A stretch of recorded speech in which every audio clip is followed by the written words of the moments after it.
it is absolutely possible for you to regain the trust in your marriage after an affair. I want to talk about what my husband did to regain the trust with me.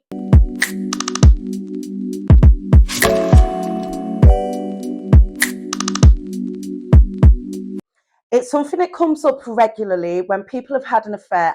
I know what it's like to ask the question, will we ever get the trust back? How am I ever going to trust this person? And then the betrayer is also in this position where they desperately want you to trust them again. Because both sides know that without trust, there's actually no relationship. There's no way that you guys are ever going to go forward unless we actually build this trust back up, which seems like a complete impossibility initially. So what tends to happen is the betrayer uses words like, I promise you, and I will never do this again, and you can trust me, and I just need you to believe me, and things of that nature. And what they're hoping to do is to convince with their words. Your partner is in the position where they did believe your words. They believed you. And look at where they are now. You've given them the education that actually your words don't mean anything. And so now to be at this stage where the affair has come out, we know what's been going on, the world seems to have come to an end, for you to actually be requesting that your partner trusts you again is unreasonable. It's unreasonable, particularly if you are using your words to try and convince them. And it's almost as if the more that you try to convince them, the less that they actually believe you. Your yes does not mean yes anymore. Your no does not mean no anymore. They have 1,000 questions to ask you. And even when you answer those questions, honestly, they still don't believe you. It really feels like you're in a lose-lose situation, which you are for a little bit.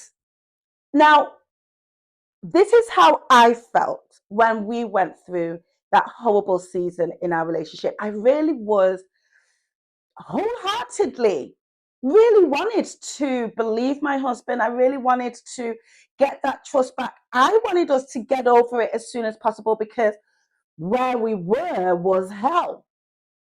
And what I realized quickly was that no matter what my husband said to me, I didn't believe him. Like I was reaching to try and find something that he could say. So I would question him daily. I'd want to talk about it all the time, which is fine at a particular stage of the healing process. I absolutely encourage it, in fact. But it was like I was trying to find something that he could say that would make this all better, give me back my trust, and have me feeling whole again. And I had to quickly realize that it wasn't going to happen that way. And this is something that I always really try and warn my clients about who are in this situation. And the betrayed person is searching, reaching, looking for this thing that your partner's going to say to make you understand what happened and almost make it okay and get you to that position where you trust them again. It's not going to happen. Not like that, at least. Now, what I teach my clients is very much based on what my husband did. Now, let me say this. I learned to trust my husband based on who he became, not what he said. I learned to trust my husband based on who he became, not what he said. So basically, my husband stopped talking. He stopped requesting trust from me, and he really realized that trust was built only through example, through education, through evidence. That's how it's built, right? And so his words weren't going to hit. They weren't going to give him what he wanted. He knew that one of the first things that he would have to do was start to evidence, will start to educate, will start to give me examples of him being trustworthy. And he was going to have to do that consistently. But he couldn't just do that from a headspace. It couldn't just be a trick to get me to trust him again.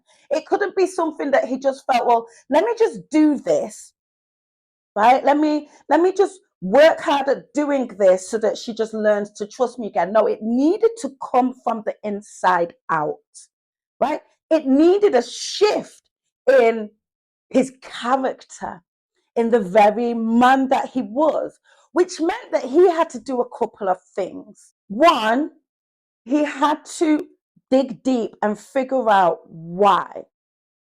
What led him to the point of having the affair? Like, he needed to ask himself that question and he needed to come up with the answer. Because until he had the answer to that question, he was open to doing it again. It's almost like going out in the dark, blindfolded, hitting a wall, not realizing why and how, and just thinking you can just go out again. And this time I'm not going to hit the wall, but you're still in the same position. You've not really understood what led you there in the first place, right? So he did that work. And those were the conversations we did start to have, like him really starting to express his why, not from a point of relinquishing responsibility, not from a point of blame, but really looking within him. What was he searching for? What was he being led by? What mindsets and understandings did he have or not have that led him to this place? What lack of vision? And I know that was something that came up for him, just not being a man of vision when he got, when we were early in our married days, really not thinking about what he wanted from marriage and therefore the man that he needed to be in order to create it. So this figuring out why he did what he did, asking himself that tough question and doing the deep work to be able to answer it was the first level of him being able to be the man who would consistently evidence, give examples, and educate me that he is trustworthy, right? And then once he's got the answer to that, he could then start to ask himself, and this is the second sort of level to this, he could then start to ask himself, all right, well, what kind of man do I want to be? What kind of husband do I want to be? And this is really important, and it needed to be regardless of me, right?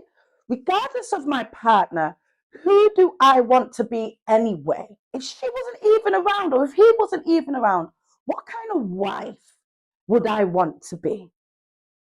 And that was such an important question. I really saw him get clear on this.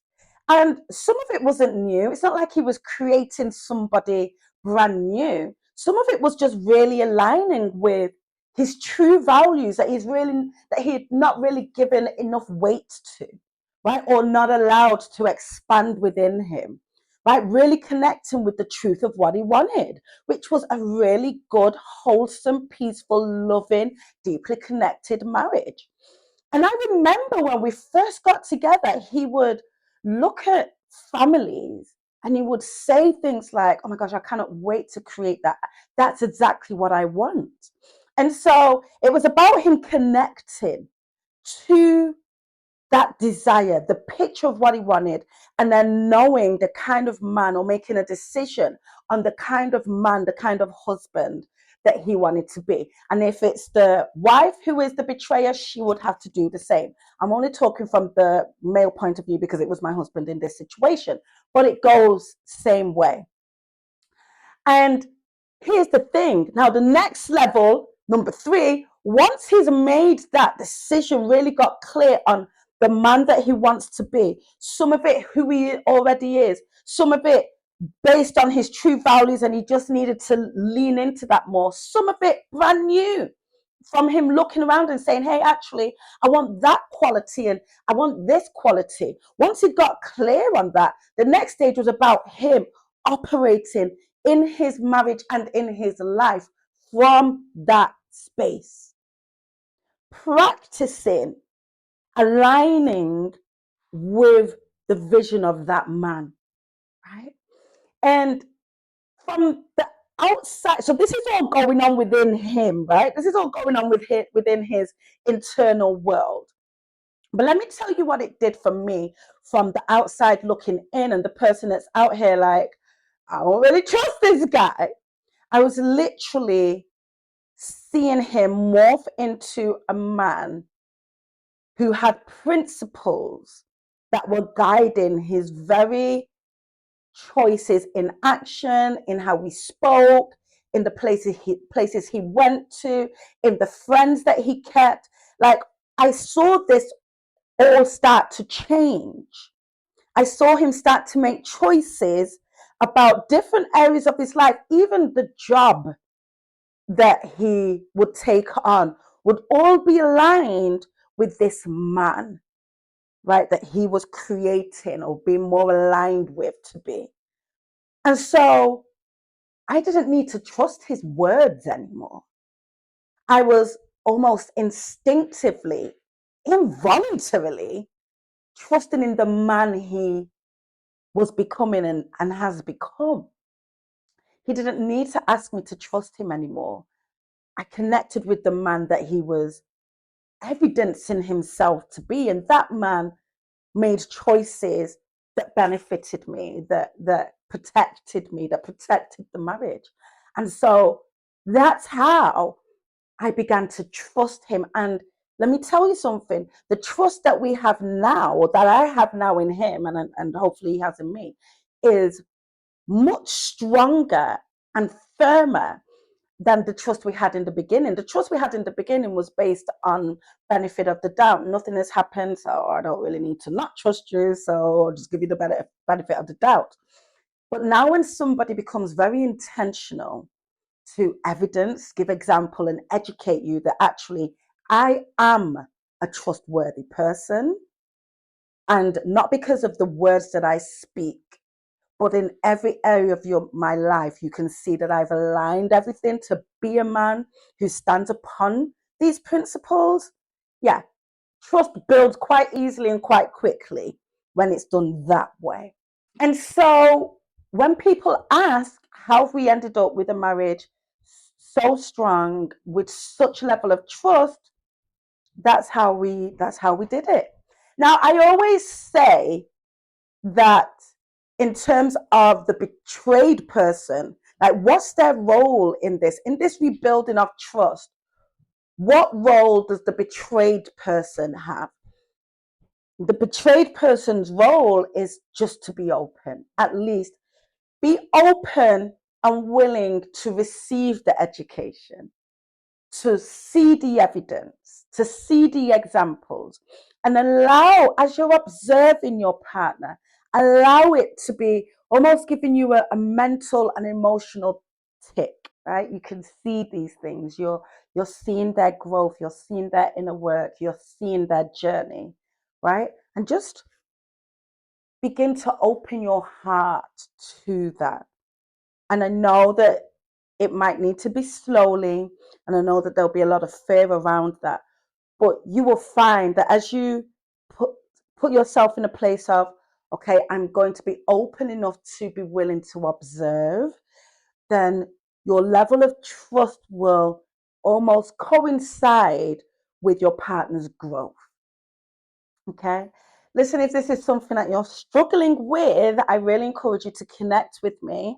I love what I do because this is something that I've not only just studied the theory and the research around, but I've lived it. Right. And that's where my passion comes from. So I know exactly how you feel. What I want you to do is book a free breakthrough call. The link is in the description, and we can talk about how you can get onto my affair recovery program. And as always, if you have any questions or anything that you want to add to this, then feel free to pop them in the comments. And I will see you in the next video.